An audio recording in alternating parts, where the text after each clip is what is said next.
America ने किए चीन पर होश उड़ाने वाले खुलासे। पेंटागन रिपोर्ट में खुल गई चीन की सारी पोल पट्टी। भारत के खिलाफ चीन के चालों का पर्दाफाश। शी जिनपिंग की करतूतों को पेश किया गया पूरी दुनिया के सामने। दोस्तों, अमेरिका विभाग के मुख्यालय पेंटागन ने चीन को लेकर एक ऐसा विस्तृत रिपोर्ट पेश किया है जिसे सुन आप चौंक जाएंगे।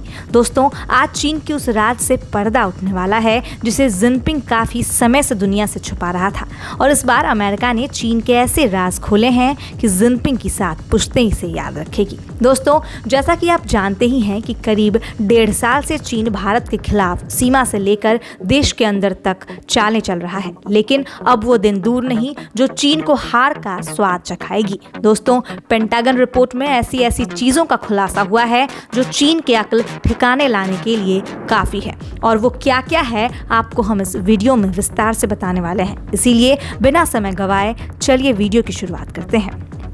दोस्तों, अमेरिकी रक्षा विभाग के मुख्यालय पेंटागन ने चीन को लेकर एक विस्तृत रिपोर्ट जारी की है जिसमें चीन के सैन्य मिशन और राष्ट्रपति शी जिनपिंग के नेतृत्व में बढ़ते प्रभाव से लेकर नए समय में शुरू की गई उसकी योजनाओं तक हर चीज के बारे में बताया गया है। इसमें ताइवान संकट, भारत चीन सीमा तनाव के साथ साथ पिछले साल पीपल्स लिबरेशन आर्मी यानी PLA द्वारा आयोजित बहुपक्षीय अभ्यासों के पैटर्न पर विस्तृत डाटा भी शामिल है। रिपोर्ट में बताया गया है कि चीन नहीं चाहता है कि अमेरिका के साथ भारत के रिश्ते बेहतर हों, वह इसके लिए भारत को रोकना चाहता है।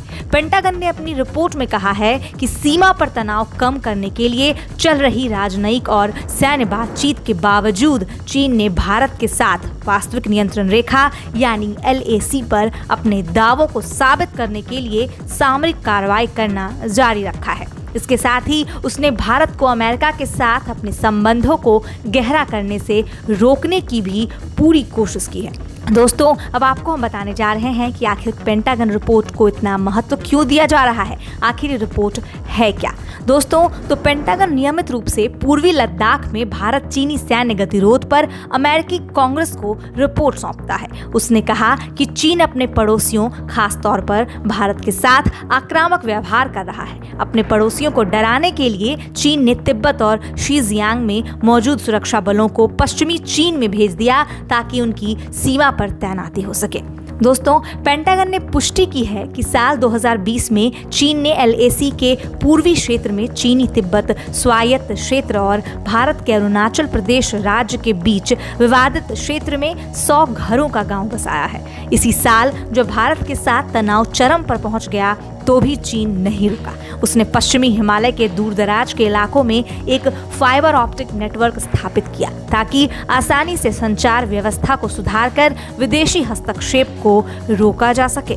रिपोर्ट के अनुसार चीनी सेना के फील्ड कमांडरों को इससे काफी फायदा मिला है। इस दौरान इन्हें रियल टाइम ISR यानी इंटेलिजेंस, सर्विलांस और रिकॉनिसेंस और अन्य जरूरी डेटा पर नजर रखा बनाए में मदद मिली। इससे फैसले लेने और कम वक्त में प्रतिक्रिया देने में आसानी होती है।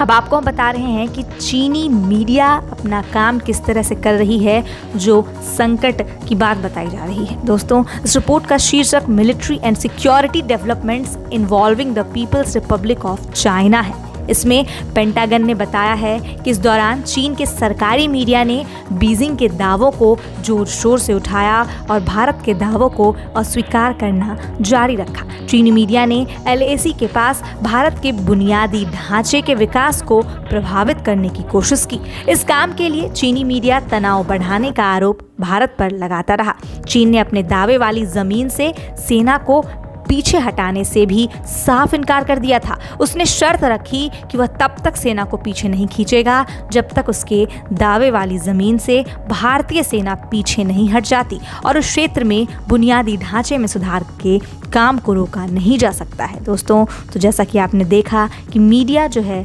चाइना की, वो चाइना के गवर्नमेंट के हिसाब से ही चलती है। शी जिनपिंग जिस तरह से मीडिया को चलाना चाहता है, मीडिया उसी तरह से वहाँ काम करती है और इस तरह भारत के खिलाफ कई सबूतों को पेश किया गया है। दोस्तों, अब आपको हम बताने जा रहे हैं कि परमाणु हथियारों को उम्मीद से कैसे ज़्यादा बढ़ाया गया है। दोस्तों, पेंटागन ने अपने रिपोर्ट में कहा है कि चीन अनुमान से कहीं अधिक तेजी से अपने परमाणु हथियारों का विस्तार कर रहा है। वो सुपर पावर अमेरिका को पीछे छोड़ने की कोशिश में जुटा हुआ है। ऐसे में बीजिंग के पास 2027 तक 700 परमाणु हथियार हो सकते हैं और 2030 तक यह आंकड़ा 1000 के अधिक पहुंच सकता है। रिपोर्ट में ये नहीं बताया गया है कि मौजूदा वक्त में चीन के पास कितने हथियार हैं। रिपोर्ट में कहा गया है कि चीन सक्रिय रूप से निवेश कर रहा है और परमाणु हथियारों को तैनात करने के लिए अपनी भूमि, समुद्र और वायु आधारित साधनों का विस्तार कर रहा है। वह इसके विस्तार के लिए आवश्यक बुनियादी ढांचे का भी निर्माण कर रहा है। दोस्तों, अब आपको हम बताते हैं कम गुणवत्ता वाले किस तरह से चीनी हथियार होते हैं और इसे ऐसा क्यों कहा जा रहा है। दोस्तों, पेंटागन की रिपोर्ट के अनुसार चीन के बनाए हुए हथियार खरीदने वाले उसके ग्राहकों का मानना है कि ये कम गुणवत्ता वाले होते हैं। इनकी विश्वसनीयता भी कम है, लेकिन फिर भी कुछ देश सस्ते होने के कारण ये हथियार खरीदते हैं। और ऐसा क्यों हो रहा है ये आप जानते ही हैं। चीन की विदेश नीति में हथियारों का हस्तांतरण बेहद अहम है, जिसका इस्तेमाल चीन की वन बेल्ट वन रोड रणनीति के हिस्से के रूप में की गई पहलों के लिए अन्य प्रकार की सहायता के साथ किया जाता है।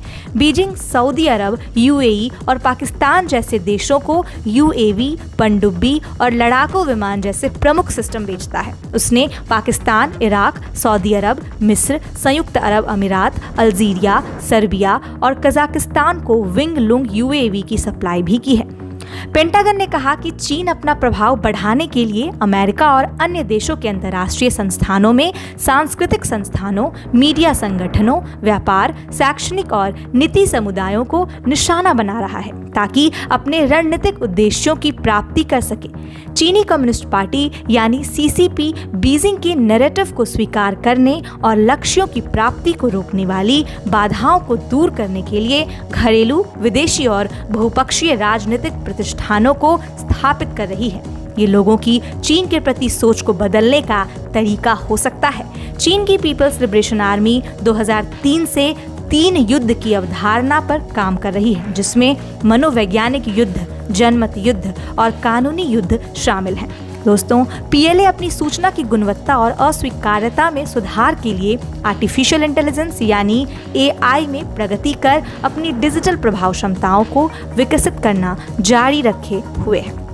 दोस्तों, जो चीन दुनिया के सामने भारत को आंख दिखाते नजर आता है और जिसे लगता है भारत उसके इस दिखावे से डर जाएगा, शायद उसे अब इस बात का पता हो जाना चाहिए कि वो किस हद तक गलत है। दोस्तों, इस बारे में आपका क्या कहना है हमें कमेंट करके ज़रूर बताइएगा। आज की वीडियो में बस इतना ही। अगर आपको आज की वीडियो पसंद आई हो तो लाइक ज़रूर कर दीजिएगा और अगर आपने चैनल को सब्सक्राइब नहीं किया है तो वो भी कर दीजिएगा।